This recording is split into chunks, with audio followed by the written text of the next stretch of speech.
நம்ம இன்னைக்கு பார்க்க போகிற டாபிக் என்னென்னா numerical solution of second order differential equation or finite difference method. இதில் ஃபஸ்ட்டு ஃபார்முலா பார்த்துடலாம். yi double dash equal to yi minus 1 minus 2yi plus yi plus 1 divided by h2. இது வந்து ஒரு ஃபார்முலா. h எப்படி கண்டுபிடிக்கணும்? h equal to b minus a divided by n. அப்புறம் i எப்படி கண்டுபிடிக்கணும்னா 1, 2 டாட் டாட் n minus 1 வரைக்கும் i எழுதிக்கணும். ஓகேவா? இந்த மூணையும் வந்து நம்ம ஞாபகம் வச்சுக்கணும். ஓகேவா? இப்போ டேரெக்டாக சம்முக்கு போயிடலாம். Solve y double dash equal to xy y not equal to minus 1 y1 equal to 2 by finite difference method taking n equal to 2 கொடுத்துருக்காங்க.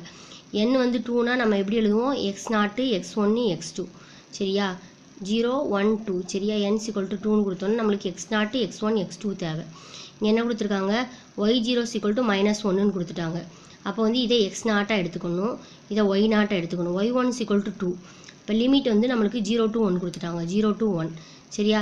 இது வந்து கடைசி வேல்யூ x2, இது y2. இந்த எழுதிக்கோங்க x0 y0 x2 y2. அப்போ நடுவில் உள்ள x1 எப்படி கண்டுபிடிக்கிறது?